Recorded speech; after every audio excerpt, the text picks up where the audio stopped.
How's it going, guys? I'm your host, J Rods. I'm here with my co-host, Chris. What's going on, people? We at the Build Different Boulevard, powered by Speedology at the Charlotte Auto Show. We're here with Project Racecar. For people that don't know you, can you guys introduce yourself and tell us a little bit about yourselves? Yeah, totally. So my name is Seth Henry. I'm the driver of the number 44 Kaizen Autosport Lamborghini Super Trofeo Evo 2. We just finished our season competing in IMSA pretty much all around the world. It's pretty cool. We go from Laguna Seca to VIR. We'll go to the UK, Italy a little bit. So it's been a pretty fun ride right here. I'm Brian Abdallah. I run Lightweight. It's a marketing agency for motorsports, and I pretty much manage Project Racecar from creative director to media to event planning, a little bit of everything. Awesome. So what brought you guys to come here to this event for Thompson? Pretty much Brian calls and I go, is how it works out. Pretty much, yeah. Well, he has a Super Trofeo, and you guys saw the livery earlier. It's the playmat that we all had as little kids. Right. And super cool, by the way. Thank you. Appreciate it. Thank you. And I mean, anywhere from 3-4 years old to full grown-ups, we've all played with it. So it's something that invokes an emotion when you see it either at a show or at the track. It's not just one of the other 40 Lamborghinis that's racing. It's the playmat that I resonate with because we played with it, you know, and we're all still kids playing with cars. Special place in your heart for it. Absolutely, yeah. That's why we're all still here playing with cars. Yeah. So what modifications did you have to do to the Lamborghini in order to make it race ready? Like, can you give us like a quick, brief, like 10-second review on it? Yeah, no, of course. So pretty much when you're going to a dealership to go buy a Super Trofeo, it's a little bit hard. They really want you to go race it in the Super Trofeo series. Pretty much every single car is sponsored by a dealership. So for us, we're sponsored by Lamborghini Charlotte. They helped us source the car and stuff, and then it goes to our team. You know, it's weird. When it was back me and my dad working on the cars, it was just him, me, duct tape and stuff. But now we have a team of 30 engineers who work on the car and stuff. It's a full carbon fiber tub, massive aero. It's the 5.2 liter V10 out of the Huracan, actually. So there's not a ton you get to do to it. But again, like we control all the wake, the rake, the ride height, camber, toe in and out. So there's a lot of like adjustments we can do. But the car comes pretty much ready from Lamborghini, which is it's pretty sweet. And again, think of it almost like NASCAR. It's a template series. There's 40 other Super Trofeos that are just like it. Right. So it really makes it a driver series and stuff. And it makes it the team has to know the car. Because again, everyone is battling with the same stuff. You know, everyone is out there on equal terms. So the more your engineers and mechanics can know the car from the top level down, is the more they can find those like little bit of tints on the track. It's all the little things that you do to the car to make it faster. Like, because at the end of the day, it's driver modification. Yeah, like 2 clicks on the shocks will make you like corner quicker. Yeah, exactly. Okay. Yeah, and again, that's a crazy concept because you just think like you said, 2 little clicks on it, just your whole turning radius and the whole turning aspect and experience is way out of control. We found that out at Watkins Glen this year up in New York. Really? What happened? We clicked it a couple of times and we're like, oh, we're actually getting faster. We should probably keep doing this. That's what's like so different is like some of the cars I've raced in the past, they have like no ABS, no traction control, and now like you as a driver have these things you're able to change on the fly and stuff. I can change my brake balance as I'm going into a corner and stuff, and it's like the very best, like the pros, especially my co-driver, him being like one of the best in the nation. You'll see on every single corner he's adjusting his TC, he's adjusting his ABS, and it's like he's doing that while going like 180 miles an hour with someone yapping in his ear as well. Yeah, exactly. That is impressive. Yeah, So these guys have headsets inside their helmets, and there's a team of 2 or 3 guys that are constantly talking to him.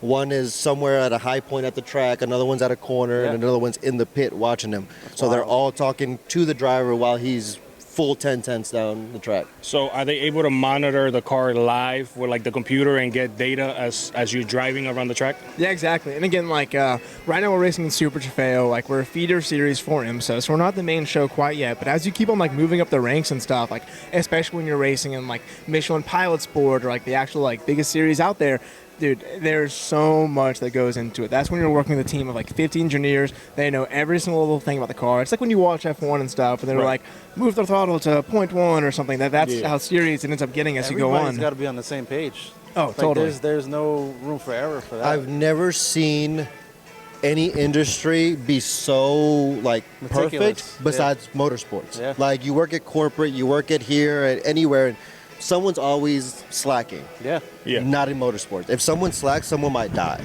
Yeah. So because of that, everybody is on point from the time the sun goes up to the sun goes down. And even then, we've switched transmissions at 2 a.m. in the morning just to make sure he can race the next day. That's We wild. replaced an engine in under like 3 hours at Yeah. Watkins Glen. Yeah. No way. It was insane. That is awesome. It was Yeah, crazy. we had a rod that went right through the block 20 miles in. Oh, he knows about that. Let's not talk about it, okay? He knows about that.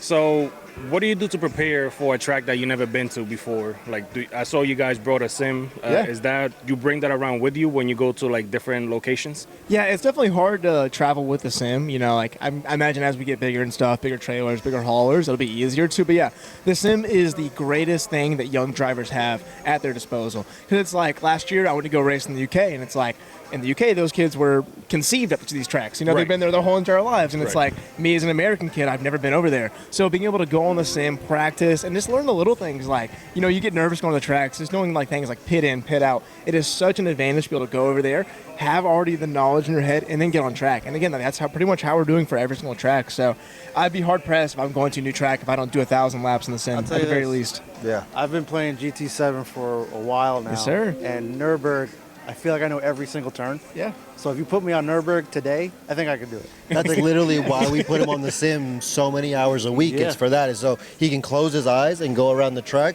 Yeah. with his eyes I closed. mean, especially with Nürburgring, you just saw it with Yeah. Max Verstappen. He had never been there in real life, Yeah. only on the sim. He goes there on his first time out and sets the track record in that Ferrari That's GT3. wild. That is And it just amazing. like it's showing so many people that like Yeah. sims are the way of the future, and it's like you guys get it. Cars are expensive, racing is expensive. There's no like cheap alternatives, but it's like finally we have a way for young kids. And I imagine the future. It's like I'm not saying it's going to replace karting or anything, but it's going to keep on becoming bigger, and it's giving kids when they're not on track or they can't afford to be on track an avenue to go prepare. It's a great tool to have to improve at a fast rate while you being home without having to Yeah. spend like thousands and thousands of dollars renting the track out and putting wear on the car. Yes, sir. Oh yeah. I got a question.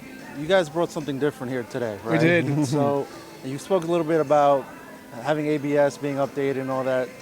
I think what you guys brought today doesn't even have that. Oh, no. Can you go into detail what you guys did today? What's here that we can look at? Yeah. So aside from the Super Trofeo, we also have our Toyota Chaser. It's funny. It's actually my dad's car. And growing up, he was always a very big like European guy. Like of course he brought his Cayenne on as well. He loves that. He loved like Porsche, like Italian stuff, Ferraris and stuff. And then last year I imported an FDRX7, 1994. Nice. It was my dream Still has car it. It's since got, like, I was no like miles okay. on. It's great. It's gorgeous. I love it. Like the door cards, not a single crack in it. I remember he got in it and he was like, this car is amazing. It's like He a was- time capsule. Yeah, exactly. He was like, it's like a Miata, but like even more power and even more fun. So after that, he was like, I have to get a car. So went to the guys at Driver Motorsports in Virginia. Awesome guys. They helped my dad find the perfect car. He was looking between like an old NSX or a Chaser. He'd already had a Mark IV Supra. So he found this Chaser, and man, he loves it because it's so cool. It's like no one on the road knows what it is. Yeah. And then your car guy comes up and he's like, is that a 1J Chaser? Oh my gosh. Yeah. And they freak out. And also it's just an incredible car. It's got a welded diff. I think some granny had it in Japan Wow. and she What? drifted it. Yeah. It's It like was perfect seriously condition. She Yeah. drifted it. Yeah. I think by the time they got it, it already had a big angle kit on it and stuff.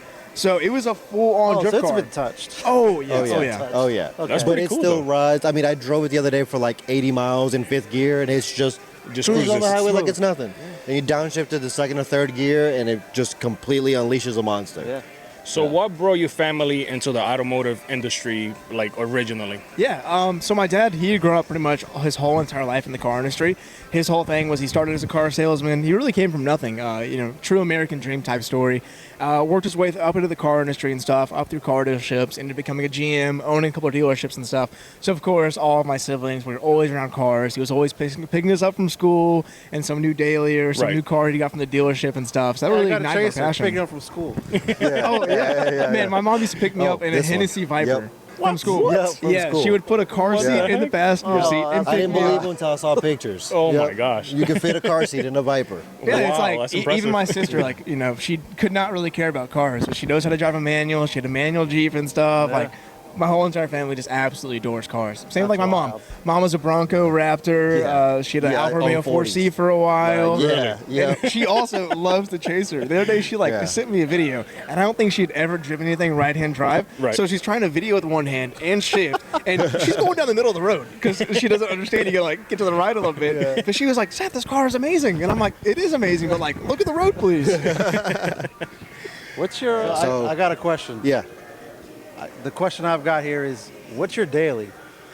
Like, what do you go get milk in? Yeah. That's a hard one. Yeah, so I've got 8 cars, so unfortunately I don't have a daily. I can just use kind of my daily is a Model 3. It's a Tesla, so it's my appliance that gets me from A to B everywhere.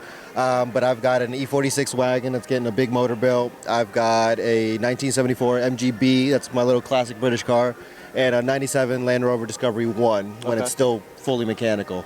My other cars are actually my fiance's cars. She has Volvos. So she's got 3 90s Volvos. One's a big turbo Volvo, one's a off-road Volvo, one's a track Volvo, and then her daily is just an XC60. Nice. Yeah. That's impressive. Yeah. He's got a cool lineup. I mean, dailies are kind of hard for me.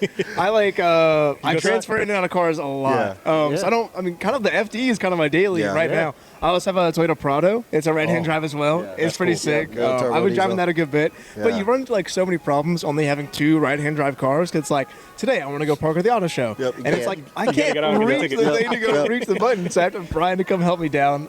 Just back into the entrance. Yeah, exactly. Well, it's like I tried to do that one time in the Chaser at like what was it? It's like a Taco Bell. Not worth it. 'Cause, like what everyone forgets is like it's so cool on camera, but then you're just staring at the person behind you. You're just like looking at it's horrible. Yeah, I guess Toyota would probably be like my daily right now. I had a Mark V Super this year. I had 2 GTRs at one point. Okay. I love Japanese What's your stuff. favorite JDM? Oh gosh, I mean probably the RX-7 to be The honest. FD, yeah. My goal for next year is to end the year with an R34. R34. Yeah. That Even would if it's like a be sick. GTST, like whatever, I would love a Stagia. I've kind of like fallen in love with that car recently. We went to Parked in Nashville. It was a really cool event in the limestone mine and stuff. And this guy had the most beautiful Stagia. It was the Millennium Jade and stuff, and all the. Yeah. One problem is like especially with like Japanese cars and like imports and stuff. It's like so hard to get parts, you know. Yes. And it's Yes. like, especially if you want to get quality parts and stuff, and it's like, especially like at the FD, you want to get like R Magic stuff. It's impossible to find. Like you have to have a connect. You have to have someone who knows what they're doing, and also it's like you gotta get it from Japan back to here, and it's like that's where I've kind of run my problem. Where it's like again, I want quality parts and stuff, and I really don't want to go put not nice stuff in my car. Just get a Prius, man. I mean, that would honestly solve everything. I could become a cop out and get a Tesla like Brian. Yep. Exactly. What about y'all? I've got an Infiniti Q50. Nice. It's in the works right now, getting a couple body modifications. I took it to the track a few times. What'd you think? I love the track, dude. Yeah. I love it. I mean, I did suspension work to it. I still have the rear diff ready to put on. We got to make a video on that when we do that. But I love going to the track, but I got into some trouble with the law. So that kind of set me back. I was like, you know what? I'm not going to go down the speeding route because once you get 500 horses under that car, it's not light, but it's not heavy, but it's also fun as hell, I think. And I'm a victim to like, especially all the time with FD, people like come up next to you. I'm sure it's the same thing with you. Where it's like they want to see you get on it. Yeah, and it's like that. I'll be like, it's hard to say I'm no. too old you to know? do that anymore, dude. I'm done. Right. But yeah, right now I'm just focused on show car stuff, trying to get it all nice and pretty. So, unlike this guy over here. Well, I got a 370Z. Nice. It was single turbo. It made like 700 horsepower, and Big boy. Like, he could barely fit tires in the rear of it. yeah, Gosh. I got a Mickey Thompson's 15s in the rear. Yep. What do you do with it? Just have fun. Daily Okay, drive. Daily drive. Daily Really? drove it. Yeah. Just like that Decently with the Mickey reliable? Thompsons. Yeah. I can't talk about reliability. I Well, mean, I have a the rotary. guys So. are The Soho reason Motorsports. it blew, it was the fuse for the fuel pump went out as I was doing a pull. Oh. Rod knocked straight to grenaded the motor. Yeah, that So wasn't fun. I went So- and bought a 2JZ fully built 1400 horsepower that Nice. we got to put together to put in the car. It should be So is done it by just February. waiting for it right now to sit in the garage, kind of? Yeah. Awesome. Yeah, Yeah, all So his car just- parts are in the trunk. Yeah, like my SUV's here is full of JZ parts. Yeah. Just Oh, for the dude, I motor. love that. And that's why our name is Project Racecar, because we all have projects. Yeah. You Yeah. know, like if you're a car guy, you're always going to have a project. Oh yeah. So the So- reason we picked the name "What's Your Drive" is like what drives you to do what you do, what Yeah. drives you to have your business, Yep. what drives you to like be better, I guess, as a human. So it was a play on words plus more I love cars. it. Yeah. I love it. I know it works. That's the whole Yeah. thing behind the podcast and the "What's Your Drive." Exactly. It's Well, just, we definitely got to continue this conversation in a more in-depth Absolutely. way. Right? Yeah. We'll love 1,000%. to check out like your Absolutely. guys' Yep. location and stuff like Yeah, that. come out to the studio. I say we do a podcast there, honestly. Yeah, Yeah, absolutely. that'd be fun. It was like an hour-long, in-depth conversation. Maybe bring some dailies out. for sure. Yeah, for sure. Yeah. For sure. Well- Make it happen. I guess we could probably cut it here so you guys could. Yeah, I know you guys are busy. And All that, good. so- Thank you so much for having Thank you us. guys for These sure. guys I are really absolutely appreciate it. awesome. Well, Yeah. thank you guys again for watching. Again, we at the Build Different Boulevard, hosted by Speedology, or powered by Speedology, I'm sorry, at the Charlotte Auto Show. Joe, I can't talk. Seth, Brian, we'll go get your guys' info. We'll put it on there. And, we'll have all your links in the description below Awesome. for Thank you. the people to check you guys out. Thank you again. Thank you guys so Thank you much. guys. Till the Appreciate it, next man. one.